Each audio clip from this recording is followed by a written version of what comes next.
Chez les messieurs, le BCS-CTP de Kinshasa a mis fin à plusieurs années de disette en s'imposant largement 71 contre 48 face à l'ABC Mwanga de Kolwezi. Une domination sans partage. Les matelots n'ont laissé aucune chance au poulain à Gaston Mouchid Moutound, 14-25, 13-19 pour le score de 27 contre 44 à la mi-temps. 10-17 au troisième quart-temps, les enfants à Pierrot Ilunga ont aligné bien 3 points. Bien que les dirigés à Baby Malemba ont remporté le dernier carton 10-11, la fossée était déjà criante, 11 paniers coups francs de différence. Une défaite qui a piqué dans les yeux de l'ambitieux coach de l'équipe championne de l'entente provinciale de basketball du Lualaba. Les champions tombent, les légendes renaissent. Platon Mouchid Sambo et ses coéquipiers étaient proches de réitérer l'exploit d'il y a 37 ans. Hélas, le manteau était très lourd à porter. Et avec mon équipe, ça fait 2 années. Donc c'est une équipe vraiment, on a beaucoup travaillé pour arriver à ce niveau. Donc ça ne nous fait pas vraiment trop mal. C'est une défaite, on accepte, on a traité. Puis plus advanced que nous. Donc ils ont remporté le match. Les plus beaux retours commencent toujours dans l'ombre d'un échec. Pourtant tombeur de VC Virunga en quart de finale et Lupopo en demi-finale, les bulldozers n'ont pas réussi à saisir la chance de soulever le trophée qui était trop lourd pour le ramener à Kolwezi, si ce n'est se contenter que des titres individuels qui ont témoigné le grand travail abattu par la génération dorée de BC Mwanga. 1, 2, 3, 4, 5, 6, 7.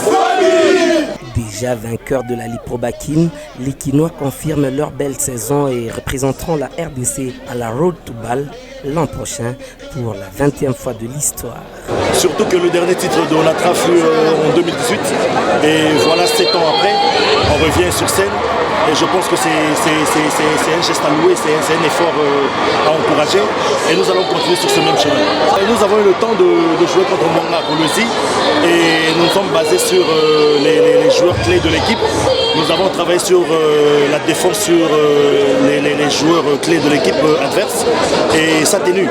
Nous avons vu qu'ils n'ont pas pu tourner au terrain et ça nous a donné la facilité d'aller en contre-attaque et de trouver les solutions les solutions offensives pour être devant au marqueur.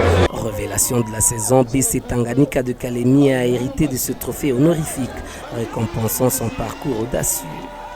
Ils ont pris le titre collectif, mais Mwanga a confisqué les distinctions individuelles en s'adjudiant le trophée majeur de la compétition qui a été remis au cerveau pivot à Missy Tango Zion comme MVP, Most Valuable Player, donc le joueur le plus précieux du pays.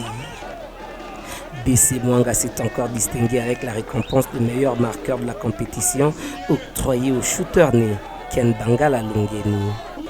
Yannick Chibangu de BC Virunga a été élu meilleur tripointeur. Témoin de l'événement, le ministre provincial des Sports a été honoré par le geste posé par la team vice-championne du pays.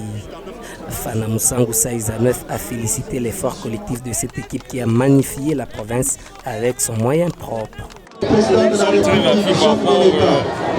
votre manière de venir de compétir. Je vois vous pouvez vous féliciter de vous-même et vous souhaitons bonne chance dans les compétitions à venir. Félicitations. SCTP de Kinshasa premier, BC Mwanga de Kolwezi deuxième, Génération Espoir de Lumbashi troisième, BC Lupopo de Lumbashi quatrième, équipe Révélation BC Tanganyika de Kalemi. Ainsi s'achève une édition riche en suspense et en révélation.